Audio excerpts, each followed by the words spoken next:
Të nderuar shikues, përshëndetje. Në këtë fillim vit të ftuar kemi shefin e ri të OSBE-së, ambasadorin Michael Davenport, me cilin do të flasim për nivelin e demokratizimit të institucioneve të Kosovës, sundimin e ligjit, respektimin e të drejtave të njerëzit, me thekse veçantë tek komunitetet pakic, gratë, fëmijët, lirinë e medjeve në vendin ton, fenomenin global të fake news, edukimin medial e shumë çështje të tjera.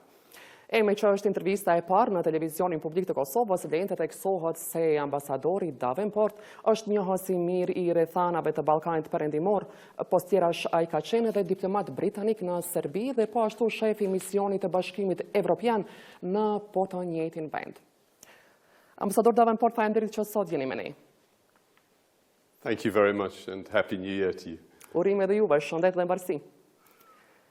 Dhe marë parasysh se ju keni marë thema ashtu misionin e OSBE-së, punën e OSBE pas thuaj se 2 dekadash.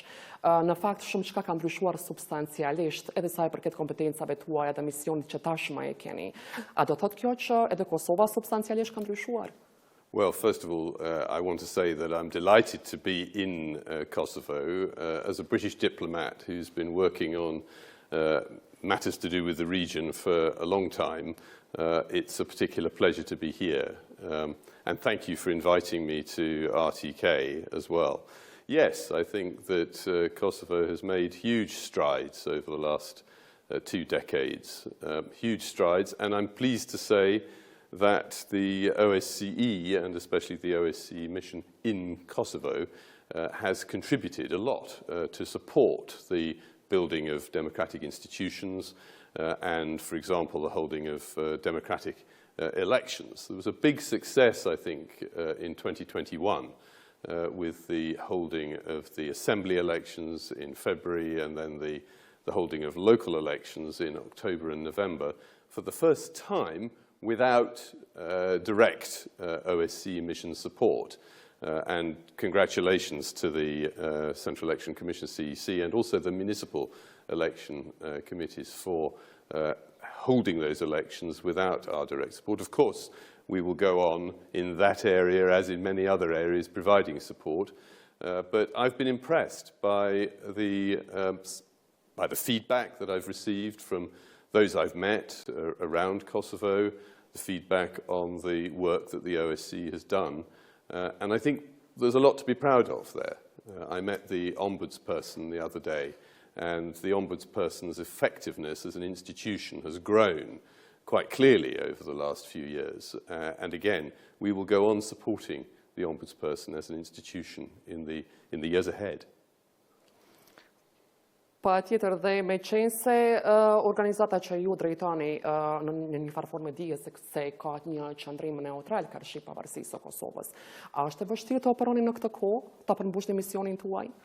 Well, we are an OSCE mission, and of course the OSCE is an organization with 57 participating states. We have a mandate, and our mandate in Kosovo covers the whole area of human rights and community rights. It covers public safety and security, and it covers also democratization. So our mandate is to work with our stakeholders, with our beneficiaries.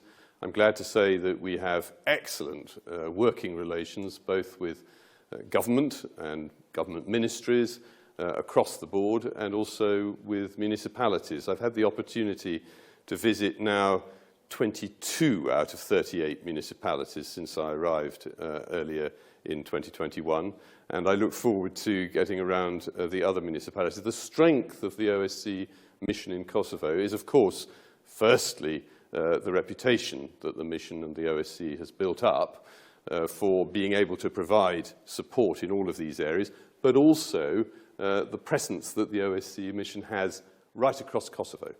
Me siguri, dhe nëse nuk gabohem janë afërsisht 8 apo 9 muaj prej që keni marrë mandatin si shef i OSBE-së në Kosovë.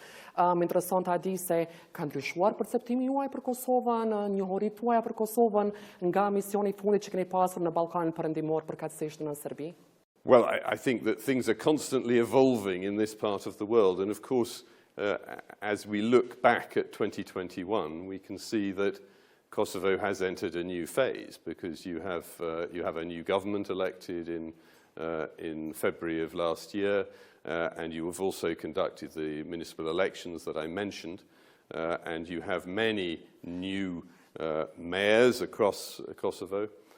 I think that one of the things that has really changed is that the pluralism of Kosovo's democracy has become very well established, the pluralism of the media as well. I think both of those two things have impressed me particularly in the 8 months since I came to Kosovo in 2021. And I would highlight also the work that's been done to enhance and empower women in decision-making and policy-making roles in Kosovo. Of course, we've seen that that's resulted in great success in the percentage of women elected in the assembly elections. Not such a good picture when it comes to the municipal level. Only 2 women mayors were elected in November. And I think there's a lot more work to be done. As a mission, we're working very closely with the Women's Caucus in the Assembly, but also with the local women's caucuses at municipal level on that really important agenda. Ajo çfarë me qenë se i kemi shumë të freskëta procesin e zgjedhjeve në Kosovë dhe kemi qenë tërkohën të involvuar në këto zgjedhje lokale, kemi parë që në fakt megjithatë themi ashtu merren votat përmes gruas, ndërkaq kur vije puna tek pozicionet ekzekutive, drejtoritë për shembull nëse flasim për nivelin komunal, shumë pak i jepet hapësirë gruas në Kosovë. Çfarë mendoni se duhet bëjmë më tutje si shoqëri që të avancojmë pozitën e gruas, ta fuqizojmë rolin e gruas në Kosovë? Well, I think that this is an agenda which is relevant not just in Kosovo, of course, but right across the world. It's a global challenge. And I would highlight the efforts that have been made, for example, in the Kosovo police. We've been working as a mission very closely with the Kosovo police over a number of years to try to ensure that the potential of women officers in the police is fully realized. And I was delighted just before the holiday when the Kosovo police launched their gender equality strategy and action plan for the period ahead, which the mission has supported the police to do. And I am hopeful that with this really serious agenda, and I have to say I was so impressed that both the President Osmani and Prime Minister Kurti were present at this launch. I think there really is a strong political will to ensure that this is sustained and that the potential of women police officers to reach the highest ranks of the police will be realised. And of course that should apply across the board to all organisations and all public bodies across Kosovo. But I really would like to see more at the local and municipal level. I think we need to be thinking already about the next round, the next municipal elections, and try to ensure that there is a better representation of women and that the issues which are blocking that are seriously addressed. Dhe megjithatë kanë kaluar 18 muaj nga misioni juaj në kryet e OSBE-s. Nganjëherë 9 muaj janë pak, por nganjëherë janë shumë kur flasim për gjëra shumë të vërtetshme. Çfarë mendoni se ka avantazh Kosova si vend dhe cilat janë disavantazhet që më tutje duhet të punojmë që të përmirësojmë gjërat?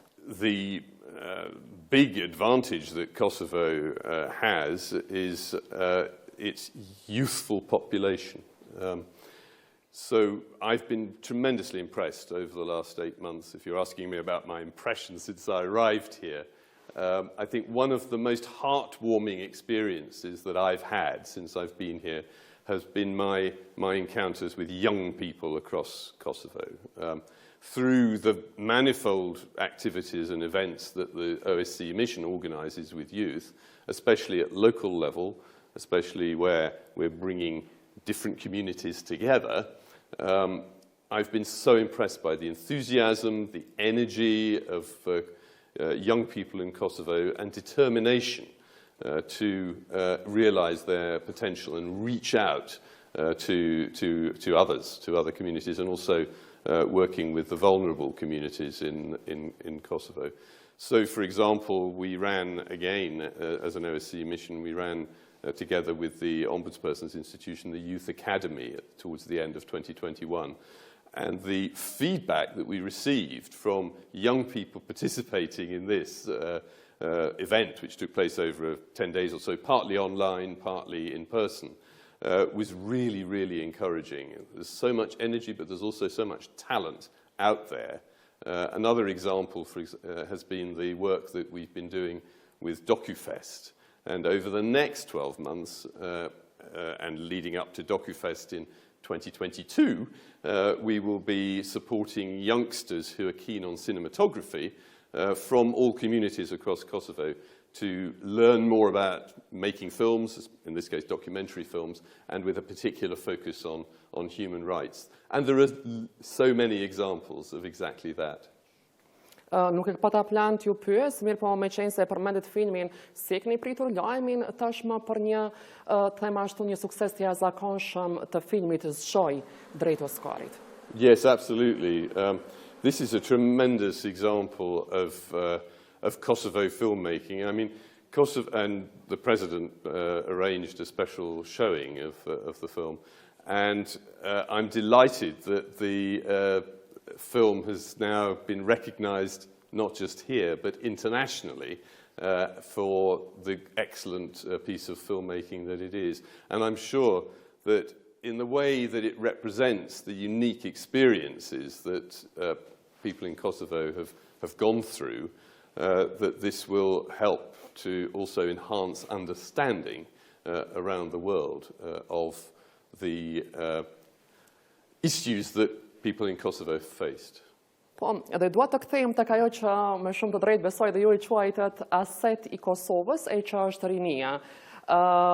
Keni pasur një takim me ministrën në Goavci sa i përket çështjes së edukimit, në veçanti të komuniteteve pakic, tashmë ftohet drejtësin të shohim pamjet. Sa vlerësoni se të rinjët e komuniteteve pakic kanë arritur ta marrin edukimin adekuat në shtetin e Kosovës? I've been really pleased to have the opportunity to meet with Minister Nagavci not just once but several times. And there is a huge common agenda between the OSCE mission and the Ministry of Education. And I'm pleased to say that I think the Ministry takes the challenges facing non-majority communities very, very seriously indeed. And that includes, for example, the challenges facing the Kosovo Roma, Kosovo Ashkali, Kosovo Egyptian communities in Kosovo. There are excellent institutions known as learning centres around Kosovo which have been built up over the last 10 or 15 years, particularly with non-government organisations supporting. And I'm pleased to say that the Ministry has really recognised that. These are centres that are helping kids from those communities to realise their potential and get the sort of educational support that they really need. And I'm pleased to say that the Ministry, but the Minister herself also recognises that and has ensured that funding is going to be allocated in 2022 to enable these centres to be sustained. Similarly, I've been very happy to see the support that the Ministry has given to a really pioneering project which the OSCE mission has been engaged on, which is the volcanology department at the Faculty of Philology at University of Pristina, which is now up and running for the first time with 11 students, and this is a beginning. But for the first time, the Serbian language is being taught at the University of Pristina, first time for many, many years is being taught. And this is such a positive signal that the Ministry has sent out by supporting that project. Dhe në përgjithësi në bazë të kësaj që tashmë e thatë mund të vlerësojmë se megjithatë Kosova është një vend që I respekton të drejtat e komuniteteve pakic? The rights of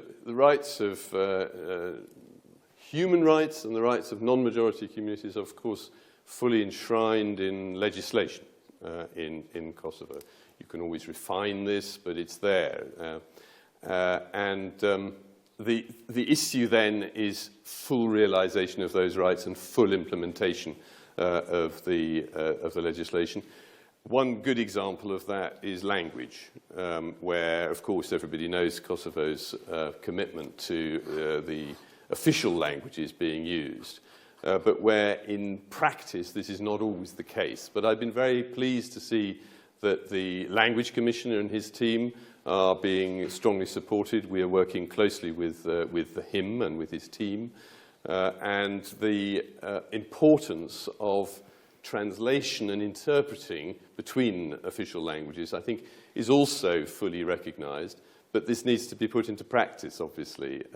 And a good example of that, and where it's been really important, is during the pandemic, during COVID, where the official notifications, official announcements of changes to regulations have not always been translated into official languages as quickly as perhaps they could have been. We've supported that a bit, but I think more can be done in those areas. But I'm pleased to say that those in government who we're working with on this also recognise the importance of that and the importance of allocating the necessary resource, not just funding, but also expert personnel. And that's why the Faculty of Philology's work on Balkanology is so important, because there's a need to develop a new generation of interpreters and translators who can do a professional job in this area between all official languages.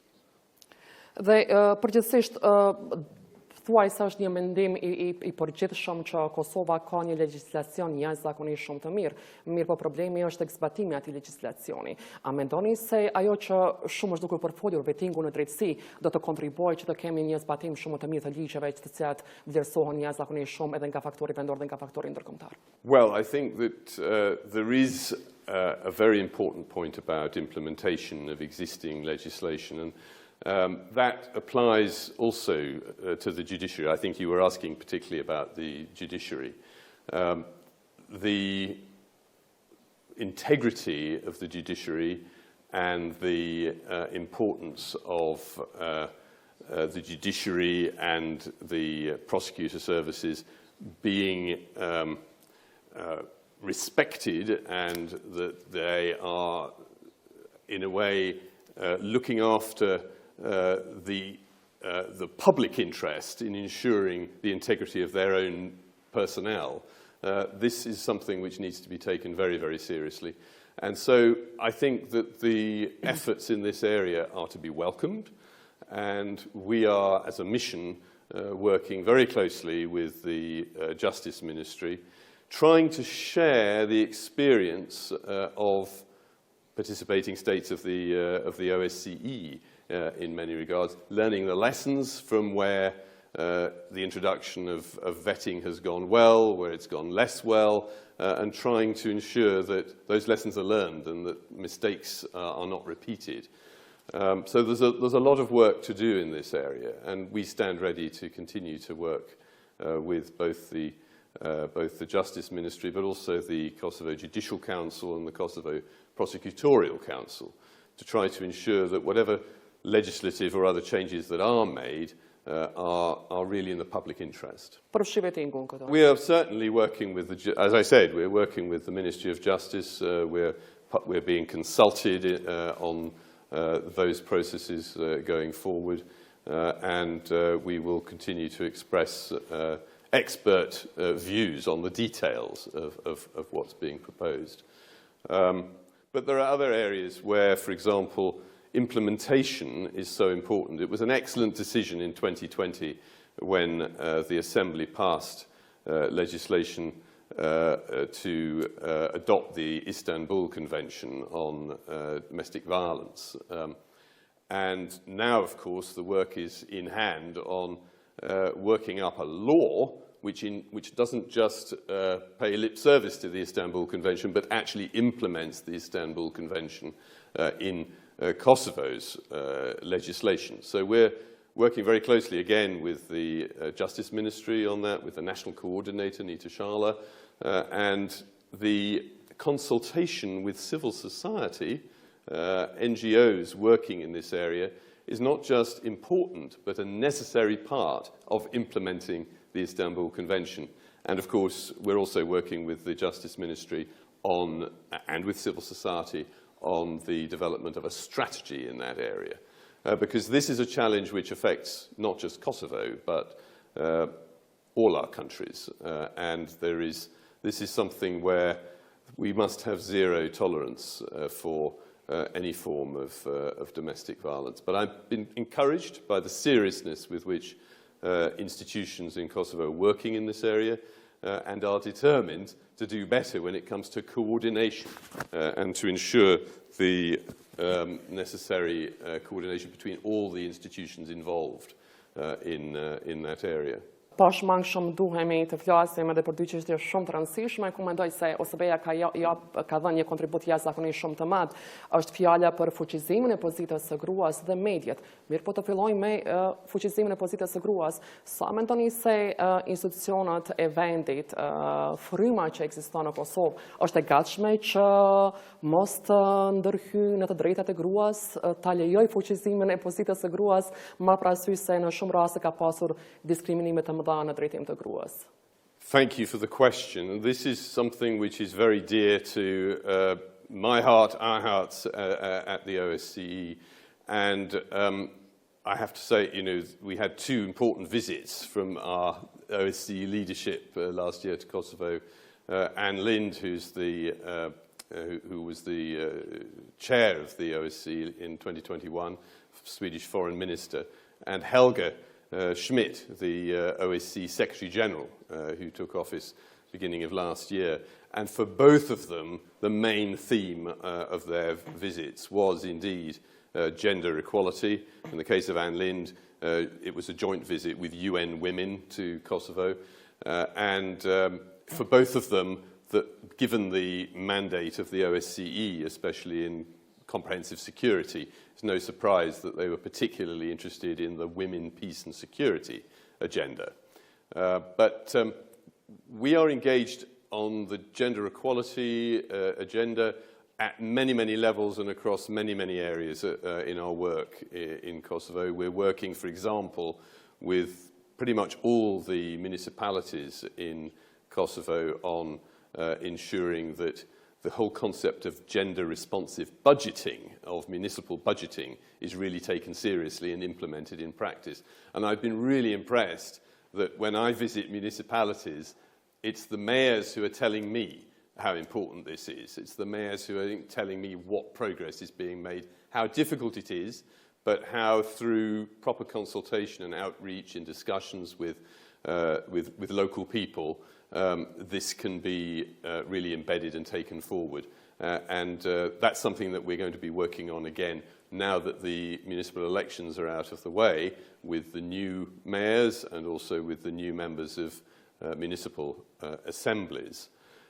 We will also be working with the Women's Caucus in the Assembly, as I mentioned before. This is a key area of our work. I think I mentioned the Kosovo police. I think this is a really good example of the sort of thing that can be done.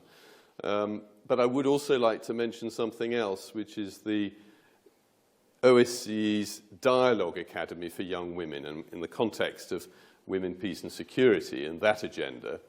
The Dialogue Academy has been running for a number of years now and brings together young women, young, ambitious, mostly professional women from Pristina and Belgrade together to talk about issues of women's empowerment, to talk about how they can work better together on reconciliation and a joint future for the region. And perhaps even more important than the Dialogue Academy sessions themselves, which last 10 days or so, and Helga Schmidt indeed participated this last time, are the networks that are developing in between the Dialogue Academy. Informal networks, projects, joint projects that's being taken forward. And this, I think, has been really pioneering work by the OSCE and so appreciated by the 160, 170 women who've taken part over the last 7 years or so. Dhe kur jemi tek mediat, ekziston paragjykimi, diskriminimi, fyerja. Sa kontribuojnë mediat që të kemi një fuqizim të pozitës së gruas në shoqëri? Çfarë gjuhe ka media kërshi gruas në përgjithësi? This is about language used in the media and attacks, incidents, and so on. I mean, I've been struck by the fact that in terms of the overall assessment, the World Press Index for the last 5 years or so, Kosovo has been on an ascending path. There's also no doubt that Kosovo has a good record when it comes to the pluralism of the media. Having said that, in 2021, unfortunately, Kosovo fell, I think, by 8 places in the World Press Freedom Index. So it shows that we shouldn't be complacent about any of this. And I'm also struck that when I talk to the journalist associations here in Kosovo, they tell me about the incidents, sometimes physical attacks, but often threats and verbal attacks on journalists and media professionals generally. And unfortunately, I noticed even yesterday, the latest figure for 2021 showed, I think, 29 such incidents being recorded in 2021, which again is an increase on 2020, and that was an increase on 2019 and 2018. So unfortunately, we're seeing a negative trend in this area. We cannot be complacent in the face of that. And you're right to particularly home in on the issues of women journalists and women media professionals. That the targeting of women media is really totally unacceptable, and there needs to be an appropriate response to that when it happens. Kur flasim për Asociacionin e Gazetarëve të Kosovës, që tashmë po i shohim edhe pamjet këtu në dalje, OSBE-ja me plot përgjegjësi mund të them se ka dhënë një kontribut të jashtëzakonshëm në punën e mirë që po e bën aktualisht Asociacioni i Gazetarëve të Kosovës, marr parasysh se AGK është e vetmja e shtëpi e gazetarëve në Kosovë. Më intereson ta di çfarë planesh keni që ta përkrahni këto shtëpi të gazetarëve për vitin 2022. We will indeed be supporting the association. As you probably saw, for the first time, I think for 5 years, we joined forces with the association in December for the awards. We had an awards ceremony for some of those really distinguished journalists who have delivered excellent work in the various categories, including investigative journalism. And I'm really impressed by the association and the work that they're doing. So absolutely, we're talking right now about the joint agenda that we will be delivering during 2022. Dhe jemi në RTK, pashmangshëm duhet të flasim pak për RTK-n. Sa shpresoni në atë që ka vitet të tëra që shpresohet të arrihet, është pavarësia financiare transmetuesit publik.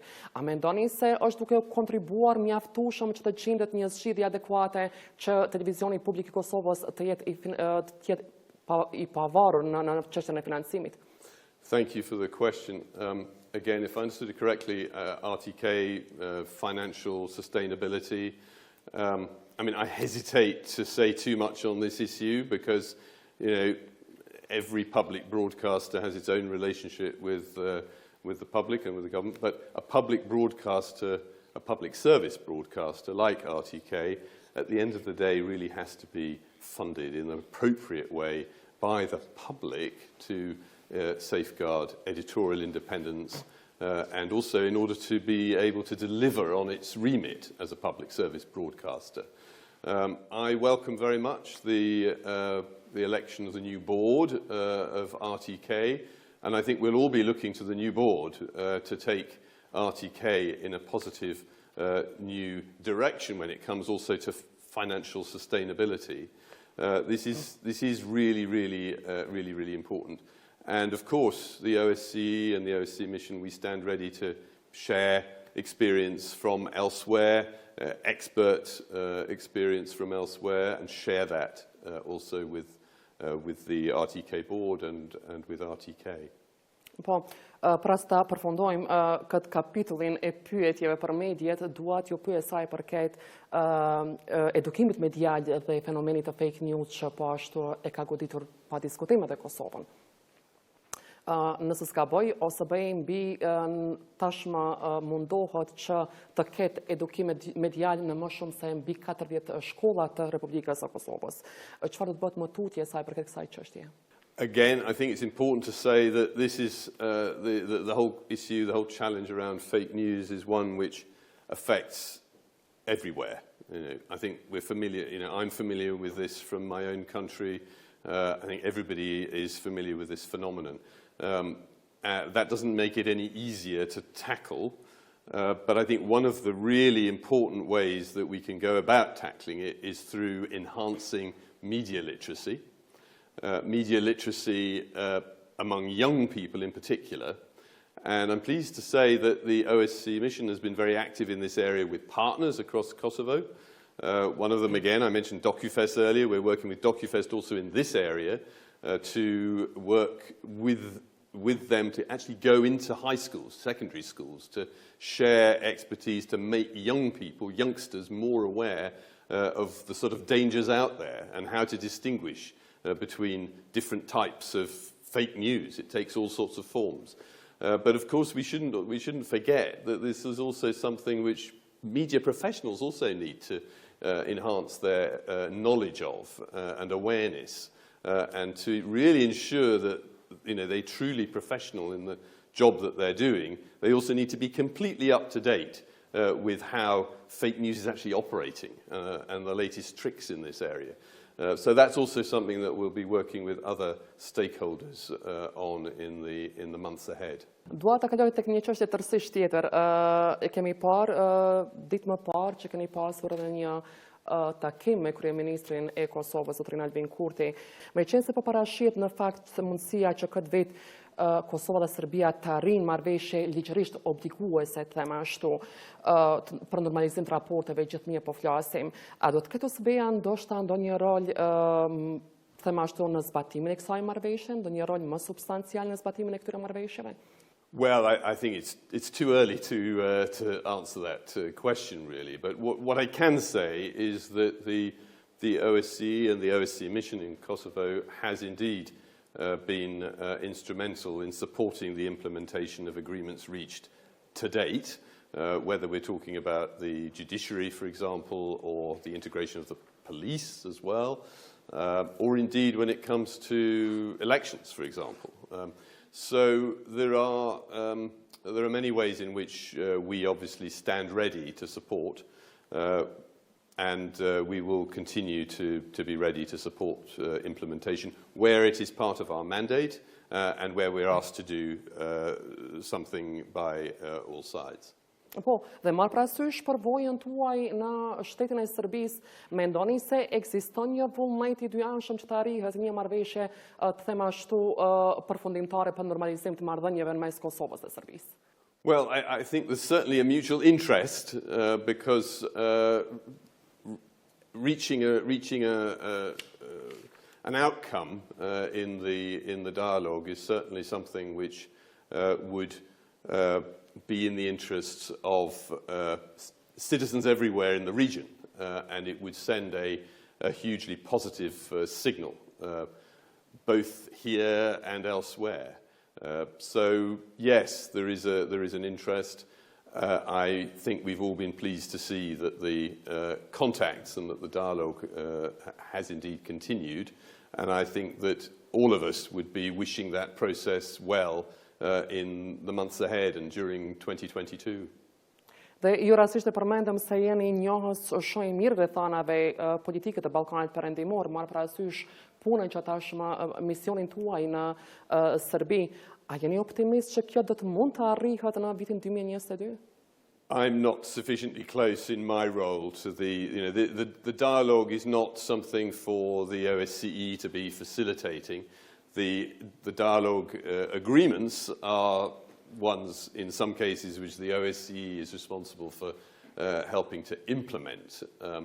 And I certainly look forward to having more to implement in the future, because I think that that's where we come in, and that's where we stand ready to help. And we certainly would like, I personally would like to see this dialogue process flourishing in the future. Dhe krejt në fund të kësaj interviste, thuaj se dihet botërisht diplomatët britanik kanë dëshirë ta mësojnë gjuhën lokale në ato vende ku shërbejnë, ku janë me misione. A mund të presim që intervistën e ardhshme ta realizojnë në gjuhën shqipe, ambasador? That would be fantastic, wouldn't it? I am learning Albanian. I have to say that I'm finding it a slow process, but many people are trying to help me. So I hope that on a future occasion, but I wouldn't want to torture you with terribly bad Albanian, so you'll have to be patient, I'm afraid. Ishte kënaqësi t'ju kemi në këtë fillim vit këtu në studion e televizionit publik të Kosovës. Faleminderit shumë dhe shpresojmë t'ju kemi sa më shpesh këtu. Faleminderit shumë. Shihemi. Shihemi, faleminderit. Urime.